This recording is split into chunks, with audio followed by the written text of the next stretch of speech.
We have two amazing guests in Dziennik Związkowy today. Oskar Rybczyński and Daniela Koretska, two amazing young people who danced through their entire lives. I don't think there is a moment in your life that you remember that you were not dancing. Is that correct?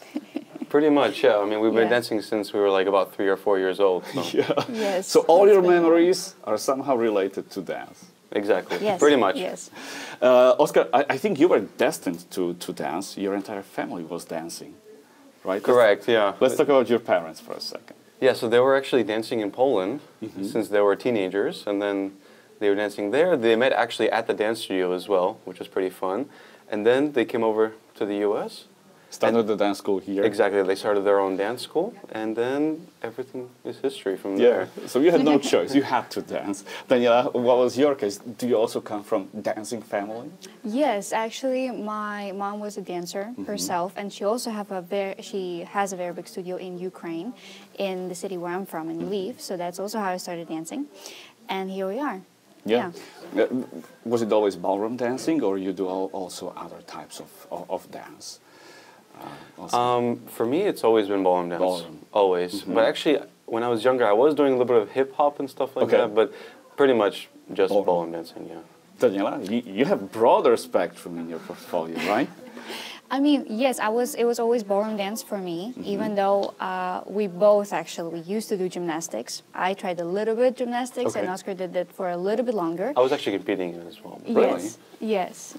So Oskar had actually very, very high results in gymnastics as well, but then you made your choice towards ballroom dancing. But for me, it was pretty much always ballroom dancing. And always ballroom? Yes. No ballet, no modern, like hip-hop, nothing like that? Even though right now we still do ballet as extra, it's something extra. I mean, we don't do it professionally because ballroom dance, again, is #1 for us, but we do it as extra, So it's a kind of support the ballroom dance. Yeah. In case you're wondering why we are talking to these two people right now, because they just came back from one of the most prestigious ballroom dancing competitions in Kazakhstan, where they took, what, 3rd place? Yes. What was the scale of the competition? If you could paint the picture about what actually happened and who was competing with you right there in Kazakhstan. So if you were to step into that hotel where the competition was taking place in Astana, you would see a ton of dancers, right? Like they're spilling out into the hallway. Everyone is kind of warming up. There's a whole place where the hair is being done. It's crazy. There's a ton of people there. Again, like I said, spilling out into the hallway. If you step into the ballroom, it's also a ton of people there as well.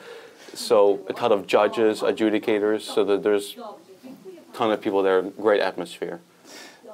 And competition was from the entire world, right, Daniela? Yes. I mean, it was the World Championship, as we said. So it was a lot of participants from Kazakhstan, of course, from United States of America, from Poland, from Ukraine, from England. So again, World Championship. So it's a huge deal. And for us as well, we're preparing very, very hardly for that competition. So we try to do our best, as always. Yeah.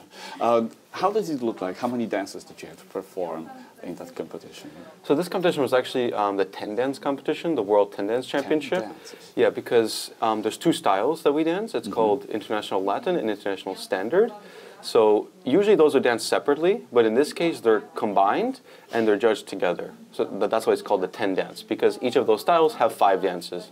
So it's together. So you have to prepare like 10 different routines. Oh, yeah. 10 different costumes, or you were reusing some of those? How does it look like? We only have one for each. One for each. One costume for each style. For each style, because it all comes like in a package of 5. This is one style, and then Latin is separate, let's say. How does the preparation look like? How do you prepare for that one particular moment, one particular dance? Well, there's always a lot of preparation, right? We always go to competitions pretty frequently, like once. We try to go like once a month, once every 2 months. Sorry, twice every month. I'm sorry. Wow. So we're kind of used to this preparation because we have quite a bit of these competitions where we have to prepare. But the preparation just looks like, basically you just go and practice extra. Right? You do a little bit extra to try to get that that edge on everyone else. Yeah. Yes, and we have private lessons with our teachers. Also, we go to root classes, and rounds is basically, this is the recreation of the competition when we just do a dance after dance as we would do it at the competition. Also, as we said, we have extra preparations such as ballet. We actually have it today, right after this interview. Wow. Yes, and practice. And also, we go to the gym, we work out, and stretching. So, yeah, it's very complex, I want to say. And how about the day of the competition? You wake up in the morning and there is so many steps you have to do from getting your uniforms ready, makeup, everything. Yes. What does it take? Well, like you're saying, it's a process, right? It is. We have to For wake up. We have to plan everything out. So we always the night before together we kind of discuss like how much time everything should take, and we kind of plan out the day. So it depends, because sometimes, and especially in the United States, we dance in the evening, like 9 p.m., 10 p.m. It's an evening event. Yeah, like in the night session, like the gala session of the competition. So for that, it's pretty more relaxed. You get time. You can spread everything out. Exactly, right. You would have time to sleep, time to eat breakfast peacefully. But sometimes we dance at 9 a.m. at some competitions. So then you have to wake up that much sooner. Oh my goodness. Yes. It's crazy. Yes. So that's how the schedule is. And usually we don't know. We know it few days before. But in America, because we compete here more frequently, so we kind of predict the schedule a little bit in a way. Yeah. Yeah. Like I said, it's usually at 9 or 10 p.m. So we kind of already kind of know. Of course, it might be a one or 2 hour difference, but approximately it's in the evening, so you can to chill again, eat breakfast peacefully, get your hair right and everything kind of more relaxed. You have more time. Well, you have a ton of experience. You talk about it so casually. For me, it would be, gut-wrenching knowing that I'm performing on the biggest stage and the biggest competition in the world. Hey, what are the judges actually looking for? For lay people, we see the best ballroom dancers in the world. They're all amazing, all wonderful. And how are those judges? What are they looking for when they're judging you? I think it's really a tough job for It judges. is, yeah. All those details. Yes, especially when in preliminary rounds, because you need to still get to the final. The final is top 6 couples, but then we have more and more couples before that. So sometimes at big competitions in England or World Championships, there can be up to 20 couples on the floor at the same time. At the same time. Yes, and judges only need to make their decision in 3 to 5 seconds. So they have to observe, 20 pairs, Yes. 20 20 couples, couples, yeah. Yes. and make decisions who's advancing, who's not. That's Correct. often based on a single glance or a couple No, of seriously, glances. because the dance only lasts about a minute and a half. Yeah, so how minute much and 30 time can seconds. he or she dedicate to one of you? Divide that by like 20 couples, you only have like 3-4 seconds or something like that to look at each couple. So it's literally like the first instinct, like like the first eye catch, like I look, do I like it, do I not? Next, that's it. That's all you have time. Yes. Wow. And are there like technical points? Like, do they judge you by, I don't know, the steps don't matter probably because you're perfect at it. So what, the artistic impression, you have to impress those judges by those tiny little nuances? Exactly, it's the first impression. First impression. Yeah, so if it's just the way you present yourself on the floor right away, you can tell if someone is good or not. Of course, then when you get to later rounds, pretty much everyone already has that. Yeah. So then you start to look in a little bit more details, especially in the final, because then you have the entire final to look at that at only 6 couples. So you have much more time to go down and look at the feet, more intricate details. So what do you actually do to mesmerize those judges? It doesn't have to be this connection between the dancers, those little gestures. I have zero idea. Tell me what. I mean, 100%, yes, connection is very important. Yeah. I mean, of course, there are technical points like musicality, technique, mechanics of your movement, and of course, how you perform it. It's also a very, very important subject. Yeah. Of course, the look, how you look, how the dress, costumes, hair, makeup, everything matters. Everything amounts. Yes, everything matters. That's all I can say. So that's why we spend so much time at the studio practicing all of the little details, so we don't have to think about it at the moment of the competition, and we can just perform. That's our main focus for As athletes call it, muscle memory. Yeah. Right? Yeah. So it's just you practice it so much, there's just a kind of more flow is when you're on the dance floor. But are you judged from the moment the music starts, or they also look at you when you approach, when you take your position? Everything. Yes. Everything. Every Yes. second, yeah. As soon as you walk on the floor. right? Even before, even, right? So ballroom dancing, you already told me, it's split in two separate groups, classic and Latin dances. Let's go to kind of in more details through each of those groups. What dances were you performing right there in Kazakhstan, in both groups? So we're performing all 10 dances. So in Latin, the 5 dances are cha-cha, samba, rumba, paso doble, and jive. And in international standard, it's waltz, tango, Viennese waltz, foxtrot, and quickstep, and in that order as well. Yes. So, like the standard is more of the classical, you can consider dances, right? But of course nowadays it's probably not what you expect, because nowadays the style is much different than it used to be. So it's more, I think it's changed. You have to be on top of what the trends are. Oh yes, yeah, absolutely. Exactly. There's always trends in everything. What are the requirements for both of those groups? How do you prepare for classic? How do you prepare for Latin dances? Is there any difference? Oh yes, absolutely. Yeah. Because standard, international standard comes from Europe. It's so, as people used to dance on the big events like King's Ball, I want to say, and they would all dance waltz. Or Viennese waltz is also from Vienna, so it would be danced more in a closed hold, closer to each other. But Latin American dancing, you know, the name speaks for itself. There's got to be fire between the dancers. Right? Absolutely, yes. So rumba or samba, you know, it's more about passion and more about, it's not so close, and you can change positions in more ways, I want to say. And I think it's more physically demanding. Like, you got to be tired much more after Latin dance than the classic one. Honestly, it depends. Really? Yeah. For some people, it can differ. For some people, Latin is more demanding, physically demanding, and sometimes it's standard. Really? Yes, So it really depends on the person. Yeah. Well, I think it could get crowded on that floor, especially in the preliminary yes. round. Oh, Do you yes. have to mind the other couples? Can you like elbows out and fight for every square inch of the floor? Yes, absolutely, and that's a tough subject in a way, and also it's called floorcraft for us. That's the word we use for it, because at the same time it's a competition. So you want to do your best, you want to be visible, and you don't want to let someone in your space, but at the same time we're always very respectful Mindful and respectful. Of course. to other competitors. So of course we don't want to bump, we don't want to push each other, of course not. So and honestly, off the floor we're usually friends with all of our competitors, but at the same time, before we have to compete, we kind of get in our zone in a way. Yeah, of course. I mean, you try to have your own space, like Daniela said, without disrespecting the other people, right? You don't want to purposely elbow. Of course, sometimes stuff happens, right, by accident. That's okay, but you don't want to purposely do it. Although some people do, but you know, you try not to do it, right? Yeah, you answered my next question, but I think there are numerous opportunities to play those tricks and kind of throw your competition off. Do people do that sometimes? It's rare. It's rare. I don't want to say like it's just So like there a is this common level of thing. respect between the competitors. Absolutely, 100%. Yes. Let's talk about your other successes. I have the whole list of your accomplishments. And you danced together for only a few years, and you have already accomplished a lot. Let's go through the successes first. Of course. I mean, yeah, it's coming to 2 years in March, so next month. It's almost right there.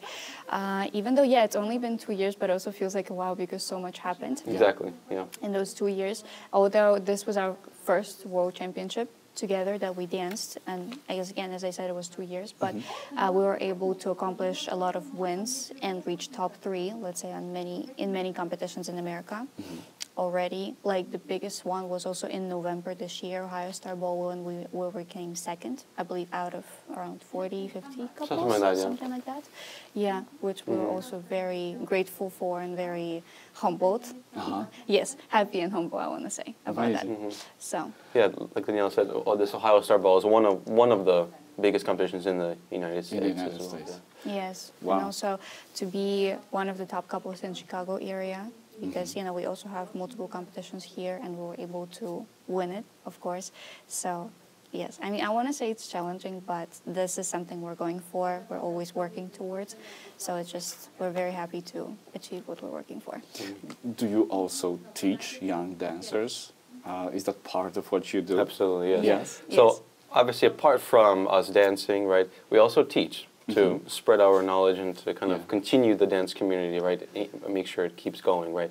So in my parents' dance studio, We both teach, in fact, actually. Yeah, so we teach children, we teach adults, we teach everyone who wants to dance. Yeah, so I'll come back to that subject, but let's first talk about how you guys met 2 years ago.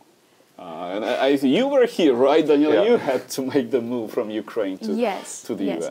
I mean, we kind of knew each other from before, Really? but this was like the first time we actually met in America. And it was like a mutual decision because also our coaches, like your teachers and my teachers from before, they knew each other and they kind of suggested like, oh, what It would if be a you good try? match. Yeah, Yes, exactly. and then I came. We call this a tryout. This is when like you try, you meet with also teachers and they observe. You try to dance a little bit, see how you feel and what the other people think. So, and then I never came back after that. I thought I'm only coming for a tryout. Yeah, the tryout, but- just like you just come a little bit, try together, and then that's it usually. Then from there you decide, right? Because of course you might have met before or something like that, but then you actually need to dance with each other, right, in order to see how it goes, right? That in itself is an interesting subject. How to match a couple for a ballroom dancing, because we're talking about such a tiny little nuances, and you have to communicate. You have to be exactly at the same page all the time. I would say. Definitely. Yes, Yeah. absolutely. It's a lot of tiny details, and especially the higher you go, the higher the level is, also it makes it harder in a way, because there are many proportions, even such as height, it cannot be too much Yeah, or that's one of too the small, criteria, for age as well, but at the same time level of dancing, but also you have to have that chemistry between each other. You have to like each other, right? Yes, Yeah, in at a the way. very least. To work each other as a team, also with your teachers, to make sure everyone's on the same page and everyone's looking in the same direction. Wow. What's next for you guys? What are the next plans? What are you preparing for right now? It's actually quite funny because right now we're actually preparing for our nationals, the United States Nationals, U.S. Nationals, yes. which are in a couple of weeks in March. You're going to travel somewhere, or it's going to be here in Chicago? It's going to be in Utah, in fact. Utah. Yeah. Yes. Wow. Kind of an unconventional place, but because there's a university there. It's called BYU. Yeah. So they have a dance program there. So we actually dance in the university, in like the basketball arena. Wow. They put a floor there, and it's a huge arena, right? So like the stands go all the way up. Like when you're standing on the bottom on the dance floor, like you have to look that far up just to see like the top people. So it's huge. And literally tens of thousands of people are watching you, right? Oh, yeah. It's quite a few people, yeah. How long do you have to work for a new routine, and how often do you develop new routines? Is it every year, or something that you create once and then perfect? Well, really how it works is that when we started dancing together, we created the routines. But in general, we don't really change our routines very frequently. Like, we make tweaks to them. Okay. Like, we change some parts here and there, but we never make a whole new routine in general. From scratch. Yeah. That So really it's happens. one product that is being perfected and adjusted. Yes, yes. Do the music change? Do you know what music you'll be dancing to, or is it a surprise? Yes, well, that's the thing, because at the competition, we never know what kind of music they will play. We know the name of the dance, of course, but it's up to them. There's a DJ at every competition, so and they know their limit, so it's approximately 1 minute 30 seconds that the dance should be played, but we never know the music. Yeah.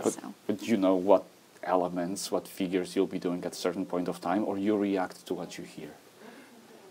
This is what we call the musicality, which is where you kind of listen to the music and then you adjust with the music to kind of fit into the music. So you kind of try to react with the music. Yes, yes. Do one person leads, or it's kind of, do you know what you're going to be doing, or somebody has to take charge and make those decisions? Yes. Well, we have a routine. Yeah. So we kind of already know in general what we're doing, but like usually the guy leads. So like if like we were saying earlier about the floor craft, so something if like the couple in the way or it's getting crowded, you have then to react. Exactly. Oh, it's very quick thinking. You have to be light on your feet, so you always have to kind of redirect there, go there. Oh, there's a couple there. Oh, let's go around. Wow. So, Yes. That is amazing. You have to always think fast. Yeah. You said that you're working with young dancers. What is a good moment to start if somebody wants to think seriously about ballroom dancing? Does it have to be 3, 4 years old, or can they start at 10, for example? I mean, I want to say that for any kind of sport, 3, I want to say 4 years old is like the age to start. But at the same time, we've seen a lot of times when people started later than that, and they still became very professional and very good at what they did. So I want to say yes, still 4 years old is the good age, but I don't think there are limits.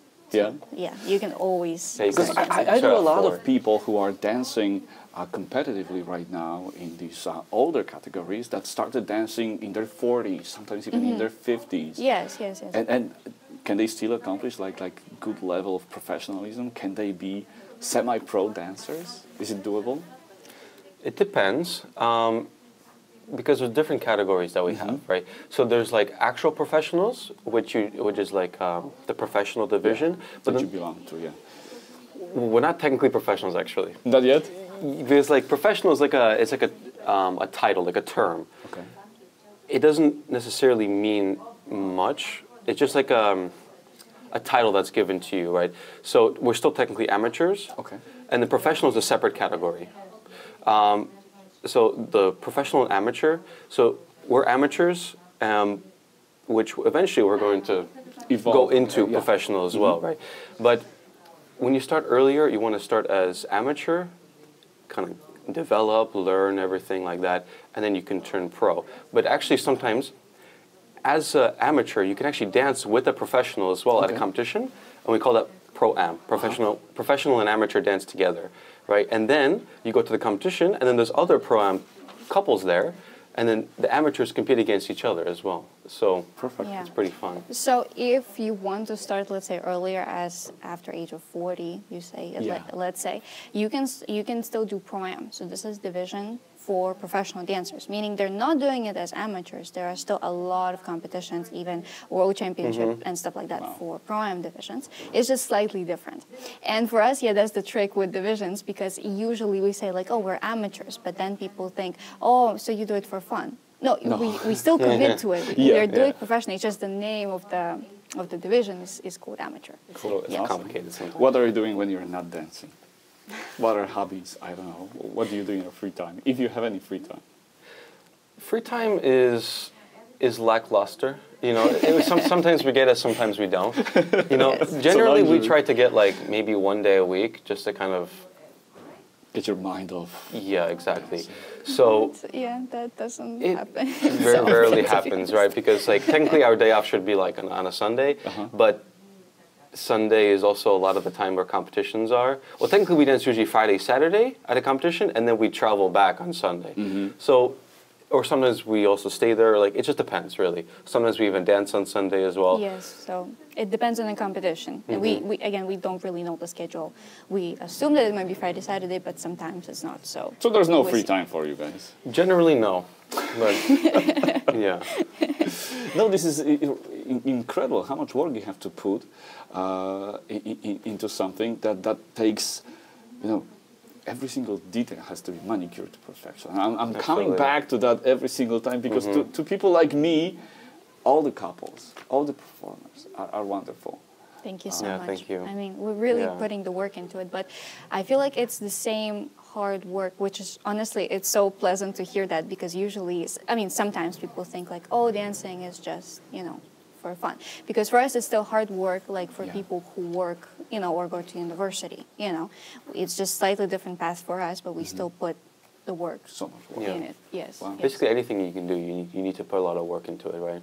And commit. And this pursuit of perfection, I mean, for most people, if I'll do my job 80% good, it's still going to be acceptable. It's still going to be okay. I'm going to accomplish some level of success. For you, it's either 100%, or you're not coming back with the second runner-up from the most prestigious dancing competition.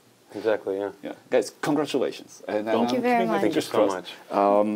Can you promise that you'll be back after next competitions? Absolutely. I want to hear back from you, you know? Yeah, we would love to come back, yeah. Yes, I mean, thank you for having us. Yeah. It's a pleasure. And also, we have social media, so we're trying to show as much as we can on social media, because, I mean, there are, again, which is great that we have so many people that want to follow us, like from Ukraine, let's say, or from Europe, but they're physically not with us, so we're trying to show as much as we can over the process of process of competitions, traveling, and so on. Yeah, and a lot of people are looking up to you. Oh, They want to thank do what you do at the level that you do. They aspire to do things because of you. So, guys, thank you for that. Congratulations again. And I hope to have you back here in the near future with new titles, with new crowns in your head. We would love to as well. We'd love to be Absolutely. back. Awesome. We'll do our best. Thank you very much. Thank you so much. Thank you. Oskar Rybczyński and Daniela Koretska, people who just took the second runner-up in Astana, Kazakhstan. What was the name of the competition? It was called Silk Way. Silk Way. Yeah. One of the top dancers in the world in their category. Thank you so much, guys. Thank you very much. Thank you. Thank you.